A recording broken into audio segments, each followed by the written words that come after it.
Buenos días, buenas tardes, buenas noches. Continuamos entrevistando a personas importantes del país. En esta ocasión vamos a conversar con el expresidente de la Corte Suprema de Justicia, el doctor Carlos Pozo Montes de Oca. Es una entrevista en vivo. Vamos a conversar con el doctor Carlos Pozo. Buenos días, buenas tardes, buenas noches. ¿Cómo se encuentra usted, doctor? Un gusto saludarle. Bien, muchas gracias. Un placer también de verlo a los años. Es un gusto porque son periodistas muy serios, muy conspicuos y llenos de la verdad, que es lo que requiere la ciudadanía, que les hablen la verdad y en sentido sencillo, claro y preciso, no subterfugios como a las 8 preguntas de la consulta. Está llena de frases célebres que el pueblo no entiende. Gente semiculta, inclusive profesionales, no captan el sentido de la pregunta. En cambio, usted es uno de los pocos que hacen verdadero periodismo. Me complace y para mí un honor el que usted tenga la bondad de entrevistarme. Muchas gracias también para nosotros. Es realmente un privilegio conversar con usted para hablar un poco de su vida, conocer quién es el doctor Carlos Pozo y conocer también lo que ha sido su trabajo en el ámbito de la justicia, en el ámbito judicial. Así que qué bueno que esté muy bien, doctor. Para mí realmente es muy grato saludarle y conversar con usted a los 40 años, porque usted fue presidente de la Corte Suprema de Justicia en el año 83 y 84, doctor. Sí, ¿qué dijo? Que tú fuiste presidente de la Corte en el año 83-84. Así es la verdad, sí.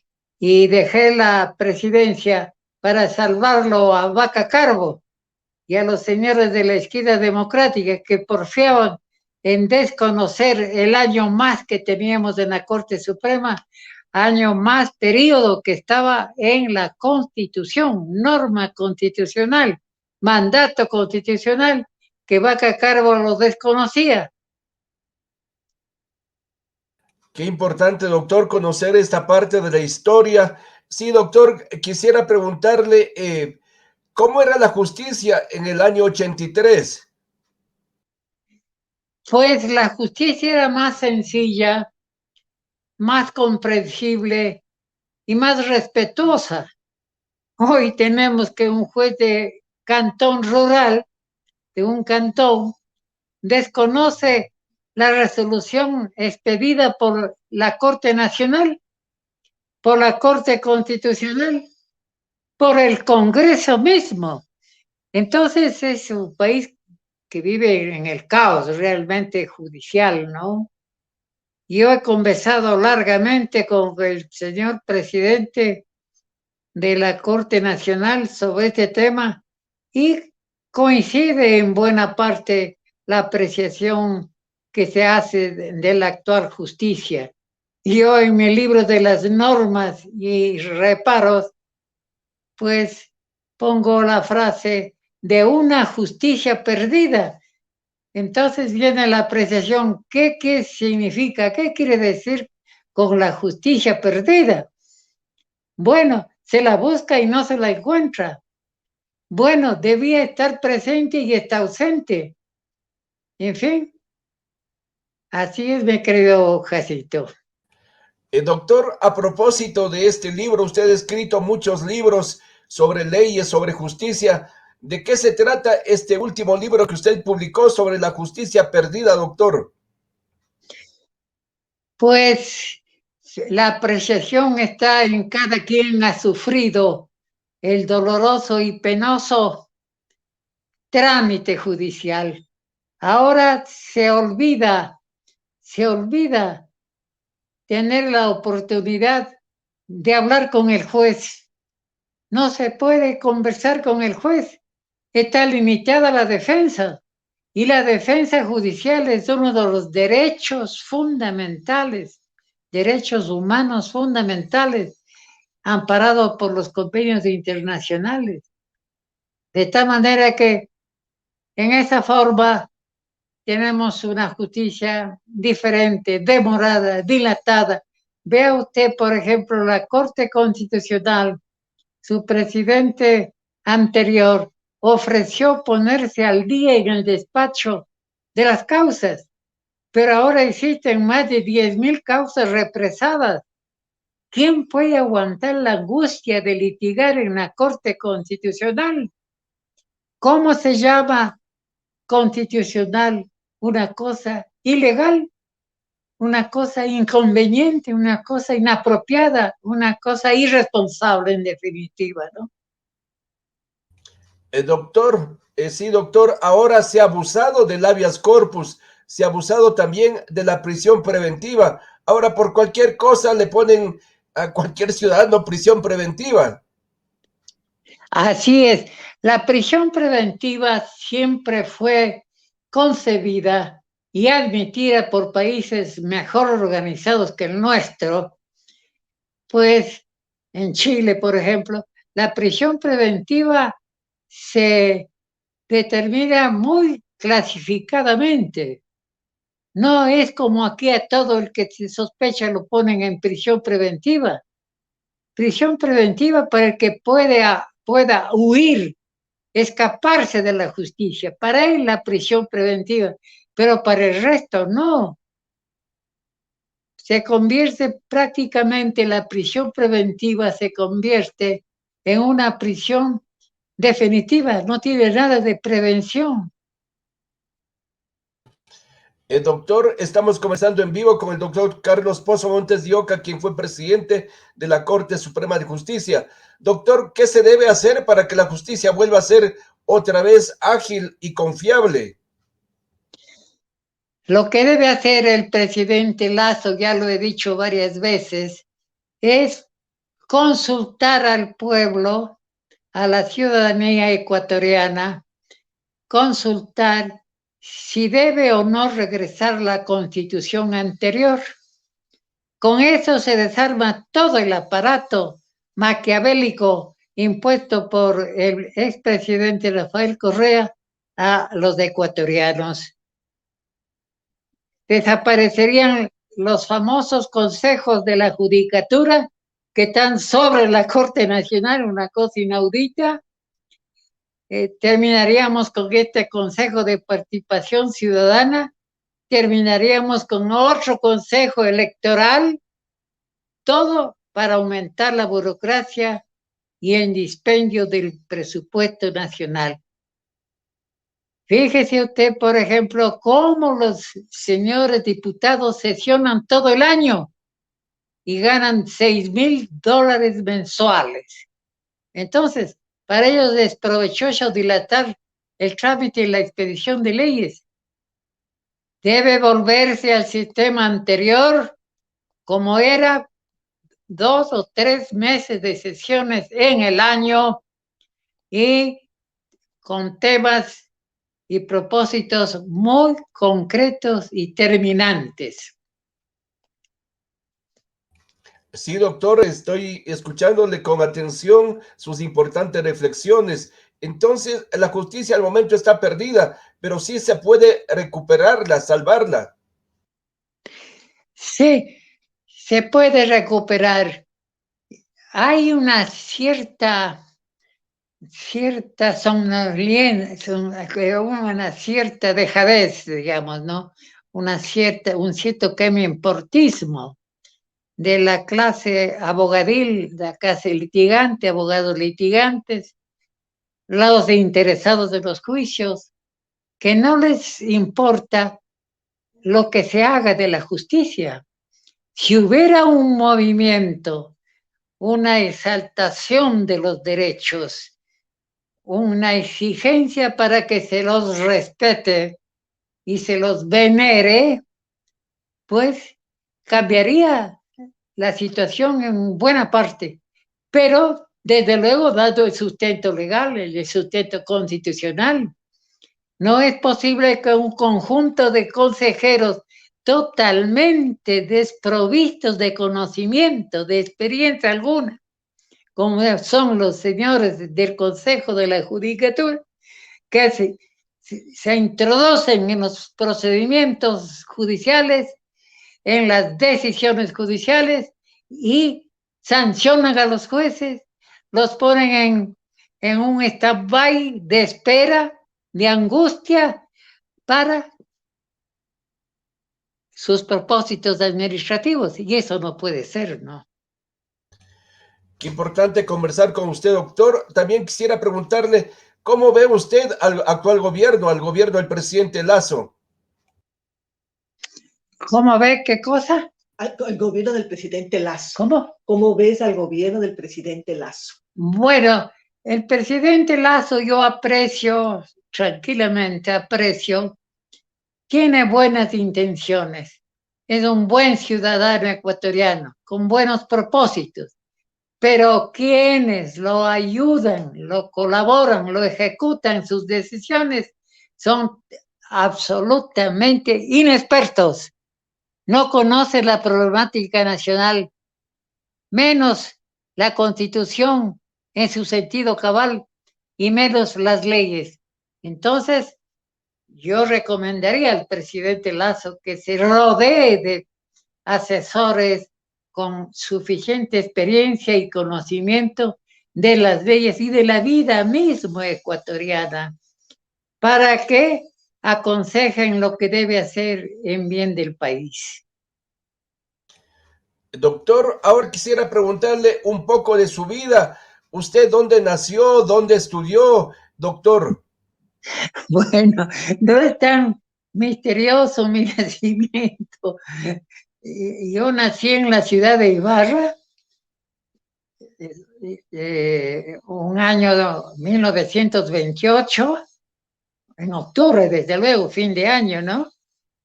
Ya me resta uno menos.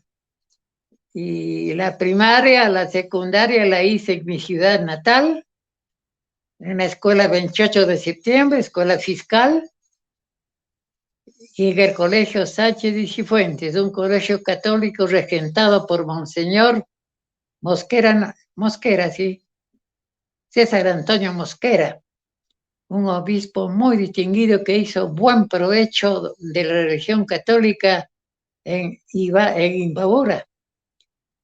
Luego vine a la Universidad de Quito, mi mamá me vino a dejar en Quito, me alojó, vio dónde puedo vivir tranquilamente, dónde debo comer y cosas de esas. Y naturalmente, quizás yo escogí la carrera de Derecho por ser posible que yo trabaje simultáneamente y me sostenga. Nosotros éramos 7 hermanos y bueno, yo uno de los 7. De manera que había que ayudar a la casa, al hogar de mis padres, para estudiar y adquirir una carrera como es la de abogado. Y bueno, no me ha ido tan mal en la carrera de abogado.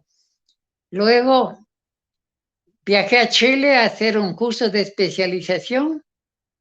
Estuve en Santiago como un año y medio, siempre en comisión de servicio del Ministerio de Fomento de Jaime Nebot Velasco, padre del actual Jaime Nebot.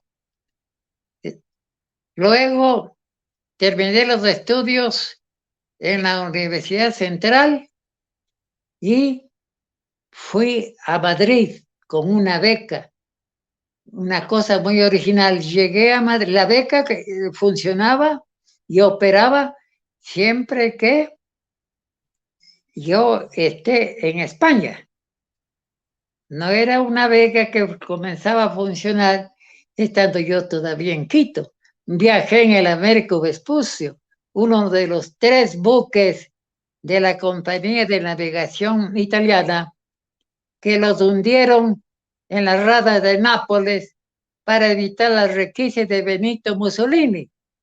Pasada la guerra, los reflotaron, los readecuaron, los reequiparon y pusieron al servicio de Génova a Valparaíso. De tal manera que en uno de estos buques viajé, me embarqué en la isla Puná, no había el puerto de Guayaquil todavía.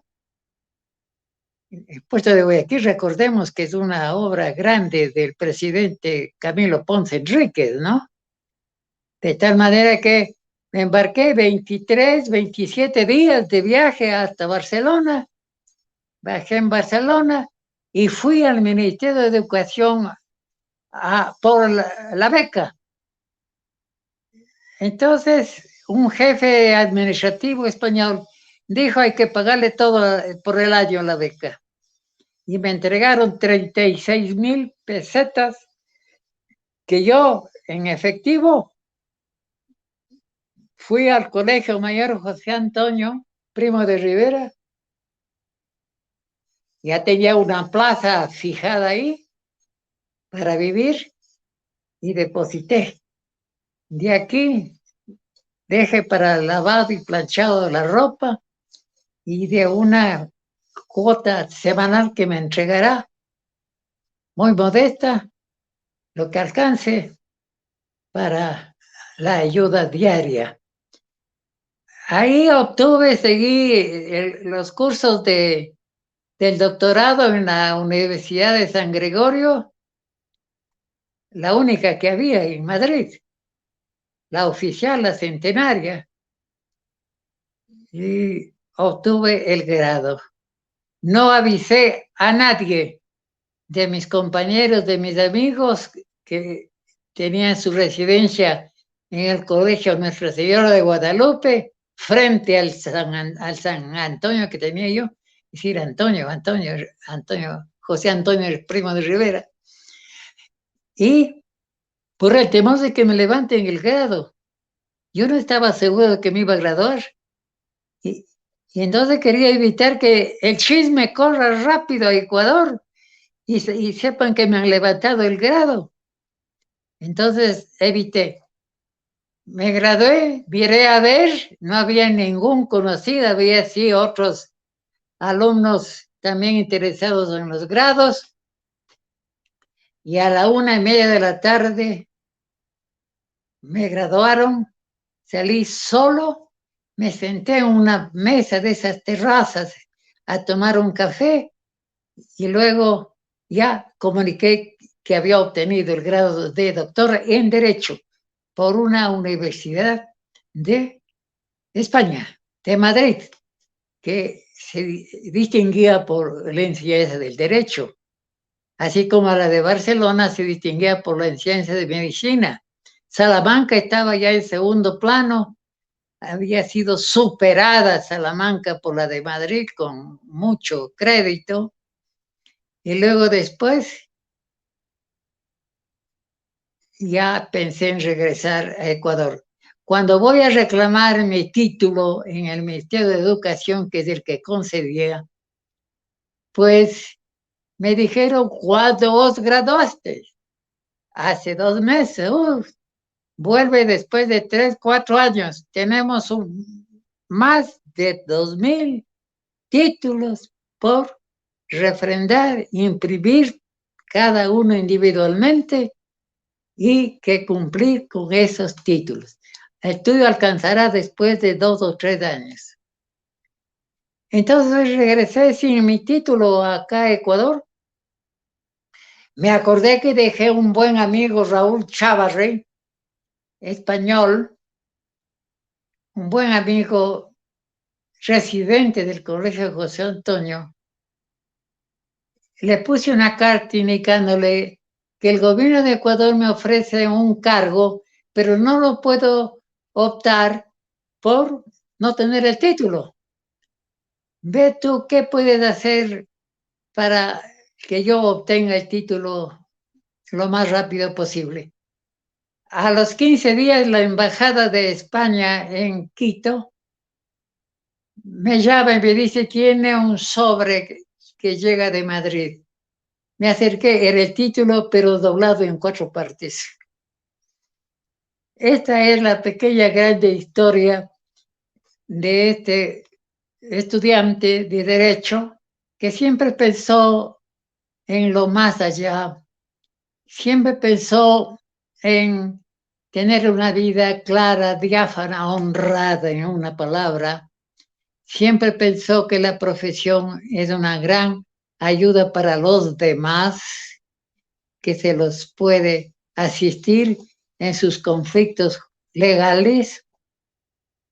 y que el tiempo no pasa en vano. Ahora estoy dedicado a escribir y producir y crear libros que sean lo más posible de interés general. Uno de esos libros es las máximas y reparos de una justicia perdida. Son apreciaciones que hago del mundo abogadil, del mundo judicial, del mundo litigante, del mundo de la abogada, del depositario judicial, del alguacil y de también del aspecto del Consejo de la Judicatura. Sí menciono al Consejo, sí menciono a Rafael Correa también, con máximas. No son insultos, son muchas veces frases llenas de filosofía para meditar 2, 3 veces en la redacción de esa pregunta. Yo cito, por ejemplo, las máximas y los axiomas que han expedido los filósofos del universo, del mundo entero. Yo menciono para reforzar mis máximas, para darles acicate de fondo jurídico y filosóficamente hablando.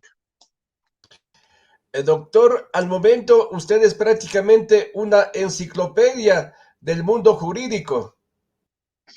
Ahora vea usted, tengo en prensa que están por entregarme ya un libro que se llama Los célebres jurisconsultos de América.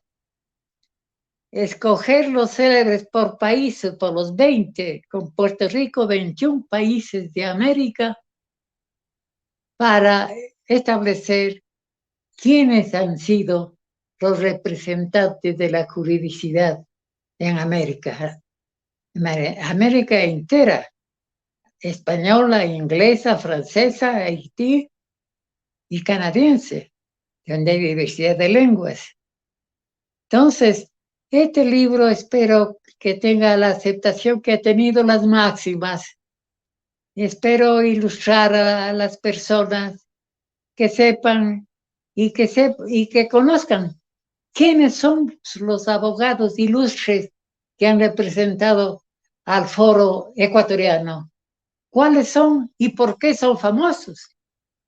Yo pongo como introducción al libro que para constar como célebres jurisconsultos, necesario es que haya sido doctor en Derecho. 2, que haya sido catedrático universitario por cierto tiempo. 3, o que haya ejercido la judicatura al más alto nivel. Y finalmente, que haya producido y creado una obra jurídica. Entonces, con estos requisitos es que entran como célebres jurisconsultos. No entra cualquiera. Hay miles de cualquiera, pero distinguidos, respetables y hasta venerados, pocos son los que existen en el mundo entero. Y en América lo demuestro. De tal manera que será usted, mi querido amigo, será usted uno de los tenedores de este libro que me interesaré en hacerles llegar.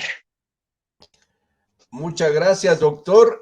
Quisiera preguntarle, usted viene también a ser un ejemplo para nuestros muchachos, para nuestros jóvenes, de que sí se pueden cumplir los sueños. Usted desde Imbabura, desde como muchacho de provincia, vino a Quito a estudiar y trabajar y a cumplir todos sus propósitos profesionales. Sí, está bien si me permite agregar a estudiar, trabajar y ayudar a mi familia. Esas tres motivaciones, esos tres objetivos siempre fueron y son actualmente importantes de mi vida.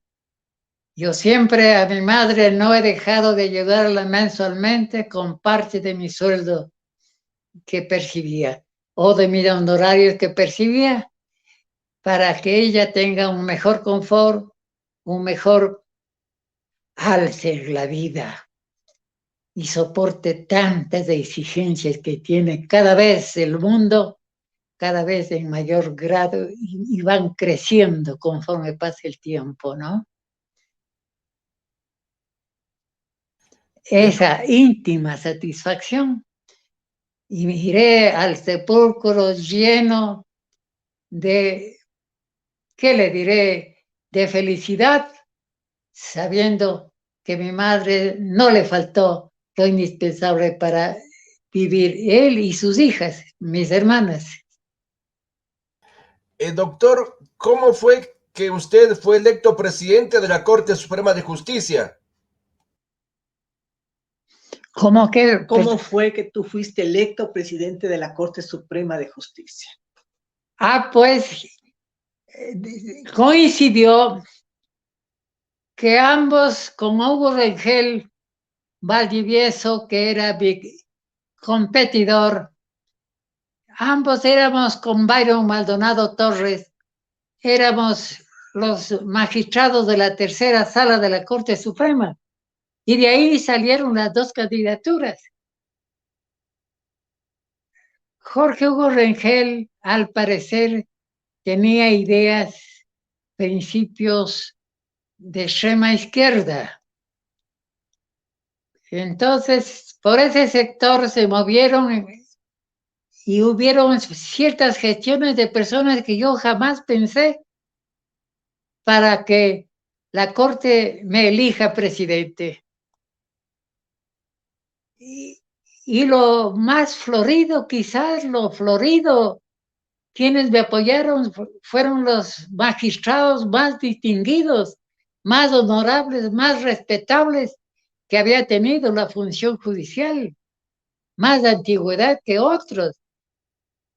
Byron Maldonado, compañero de sala, el tercer magistrado, pues él apoyó a Jorge Hugo Rengel.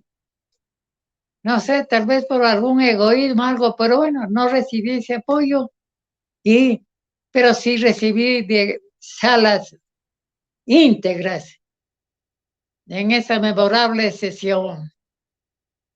Sí, a mí me faltaba un tanto de experiencia como las relaciones públicas que obligan al presidente de la Corte Suprema a tener ciertos comportamientos sociales.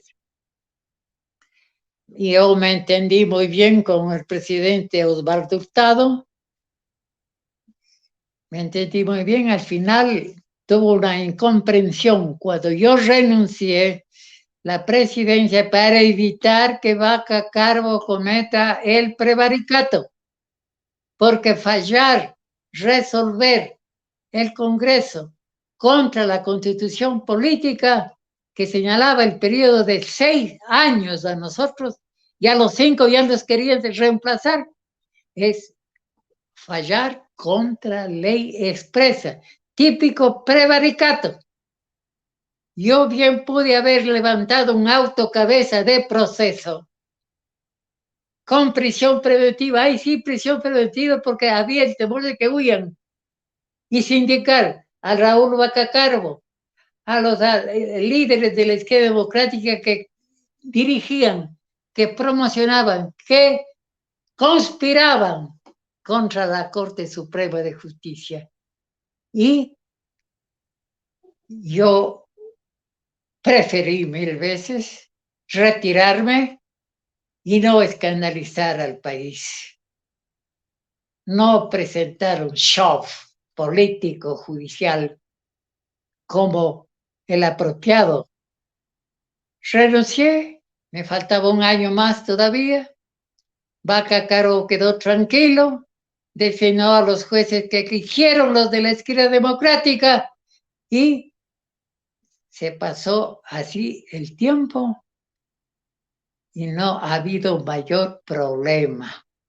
Si así actuaran los políticos, fuera de los intereses personales, por el bien del país, por la labor positiva que debe tener todo funcionario máximo cuando son los más altos funcionarios públicos, sería otra la suerte del país, sería otra la suerte de la economía, del presupuesto nacional, del campesinado, del problema indígena.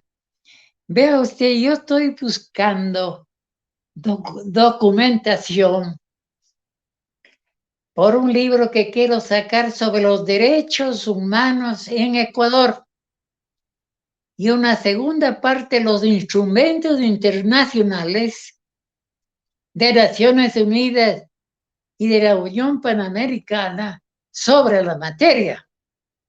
Y vaya a ver usted, encontrará un instrumento internacional aprobado por la Asamblea General de Naciones Unidas sobre el problema indígena. Los dirigentes indígenas no conocen de la existencia de ese instrumento internacional, pero yo lo quiero actualizar para que conozcan y entiendan mejor la problemática indígena, porque no es un problema cualquiera, no es un problema que se le puede dejar pasar y pasar y pasar, no, hay que solucionarlo. Es un caos el que existe ahora con los indígenas. Se levanta un señor por ahí, protesta y clama venganza, pide la muerte para sus adversarios que son los empleadores de ellos, lo cual no es dable, ni es tampoco lícito. Esa es una rama nacional que hay que saber guiarla para que tenga el provecho debido de ellos mismos y de los demás. Doctor, quisiera también preguntarle, usted por poquito fue presidente de Ecuador. Sí, en la Constitución política ponía al presidente de la Corte Suprema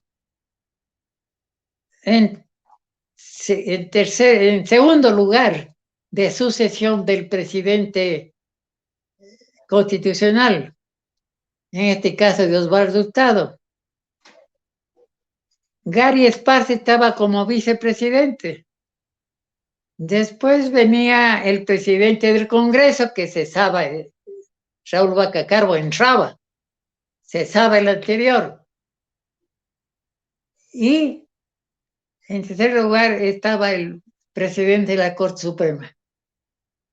La bronca política que se presentaba en el país, en la nación, con crudeza, era entre León Febres Cordero y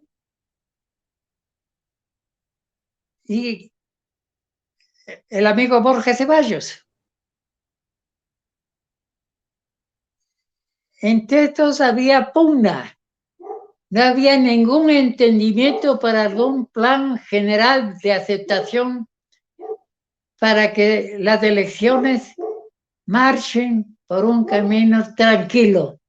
Entonces el presidente Osvaldo Hurtado declaró: tal como están las cosas en la política, mi sucesor será el presidente de la Corte Suprema.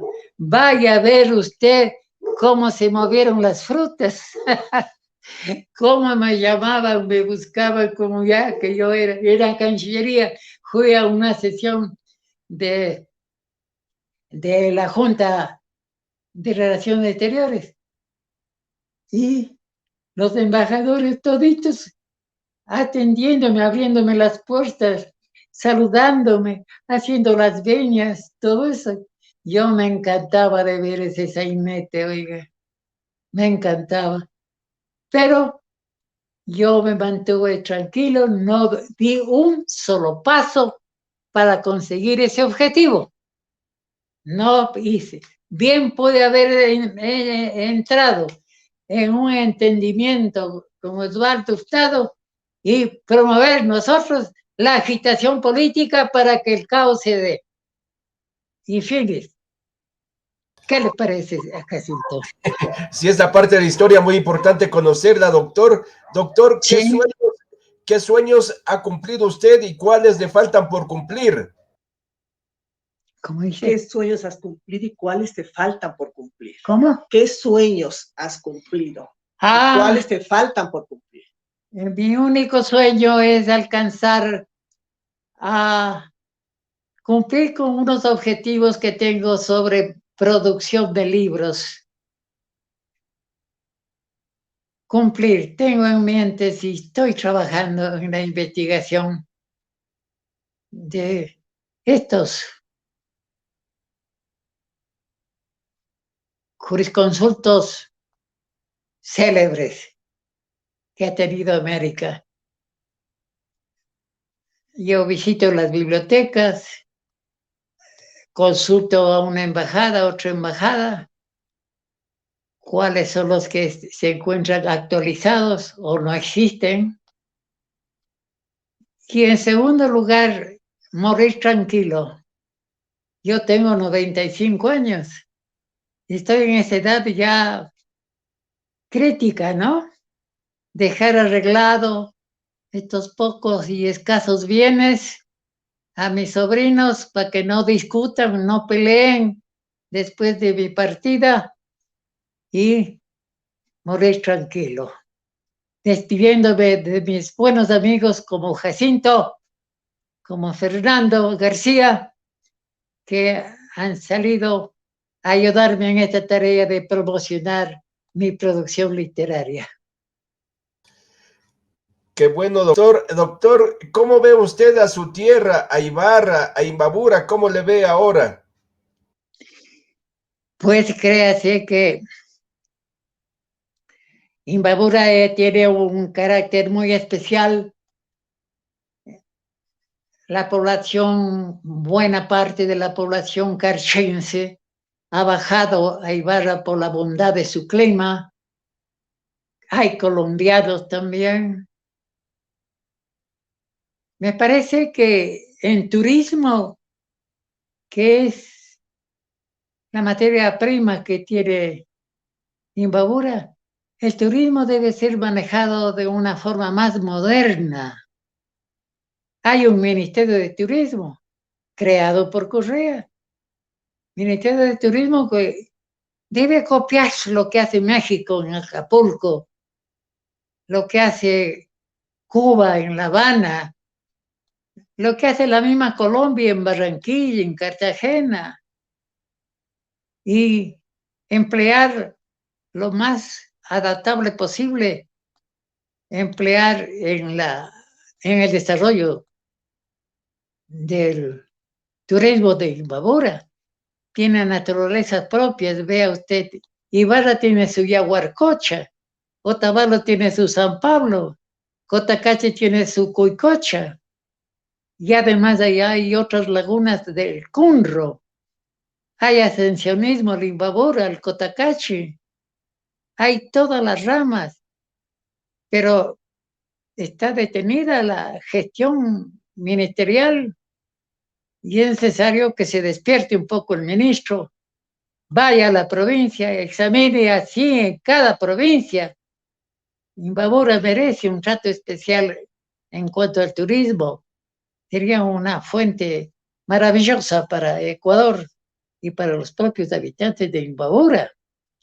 No sé cuál es el plan concreto que han cumplido los legisladores de Imbabura, pues ahí veo yo mujeres que están de diputadas. Bueno, en lo práctico, ¿qué es lo que han hecho por Imbabura? ¿Qué han exigido al gobierno? ¿Qué han exigido a los propios imbabureños? Eso quisiéramos saber, una rendición de cuentas, convocando a la gente. Bueno, nos podemos citar perfectamente en Otavalo, equidistante de todo, y conocer cuál es la realidad alcanzada por estos señores diputados durante 40 años, vea usted. Eso nomás es. Qué interesante, doctor. Doctor, ¿usted de joven jugaba algún deporte, bailaba, cantaba, escribía? ¿A qué se dedicaba? Pues verá, mi vida ha sido muy modesta, mi vida ha sido muy arreglada, no ha sido con saltos y brincos sociales, no he sido sirviente de ningún connotado, encopetado, no he sido sirviente ni he estado al lado de nadie, he tenido libertad, he asistido a los actos sociales que generalmente se hacen en los ministerios, pues he sido funcionario del Ministerio de Obras Públicas, fui director de asesoría jurídica con el ministro Rafael Rodríguez Palacios, que en paz descanse, un excelente ministro, un excelente militar, muy honrado, muy honesto en sus procedimientos y justo en sus decisiones. Recuerdo si había hecho una adjudicación mediante licitación de un contrato de mejoramiento de la carretera Santo Domingo de los Colorados, Aloha Santo Domingo. Pero no se firmó el contrato con la compañía Inca, adjudicataria de la licitación. No se firmó el contrato. El ministro me pone la nota y me dice, informe jurídicamente si procede o no firmar este contrato. Yo dije que sí procede. Vaya a ver, el director de Obras Públicas, enojado porque quería entregar a Monolítica de un italiano que vino a Ecuador, disgustado. Y la compañía cumplió a cabalidad esos pasos que había con lomas de rocas, de piedra. Eran muy difíciles y muy costosos la movilización de tierras, del movimiento de tierras, movimiento de rocas sería aquí. Entonces, cosas de esas ocurren y ocurrían. Entonces he estado yo en el ministerio además yo a Chile viajé en comisión de servicio por el Ministerio de Fomento con el ministro Reboz. En el Ministerio de Agricultura estuve también y viajé en comisión de servicio a España, sueldo que le dejaba a mi madre, y ella cobraba ese sueldo. En fin, si ella me vino a dejar a Quito, a ubicarme para que yo pueda progresar y ser algo en la vida, pues merecía recibir todo lo que yo ganaba de sueldo personal, que reciba y lo disfrute, ¿verdad? Sí, muchas gracias por la entrevista, doctor. Para terminar, quisiera un mensaje suyo para todos los niños, para los jóvenes, para los ecuatorianos. Pero ¿qué dijo? Un mensaje para la gente joven ecuatoriana. El mensaje que puedo dejar para los estudiantes. Yo dediqué un libro, daba mi materia durante 33 años en la Facultad de Jurisprudencia de la Universidad Central. Yo dejé un libro para mis estudiantes que tengan un texto de práctica penal que les sirvió bastante. Entonces, mi mensaje es que siempre piensen en lo justo de los casos que conozcan y muchas veces tienen que resolverlos. Piensen en lo justo, piensen en equidad si falta el derecho, en la equidad, en la razón, que es la ley supletoria por derecho natural. Doctor, muchas gracias por compartirnos su vida, su trayectoria profesional. Que siga adelante y que cumpla todos sus sueños, doctor. Que cumplas todos tus sueños y que muchas gracias por ¿Cómo? que cumplas todos tus sueños y muchas gracias por la entrevista. Sí, muy amable. Y que no sea la última, pues, Jacinto. Habrán temas muy concretos en donde me será gusto escuchar sus preguntas y atenderlas. Gracias, ¿no? Muy amable. Gracias también. Esta noche hemos conversado con el expresidente de la Corte Suprema de Justicia, el doctor Carlos Pozo Montes de Oca. Doctor, muchas gracias. Hasta pronto. Hasta pronto. Hasta pronto. ¿No preguntas?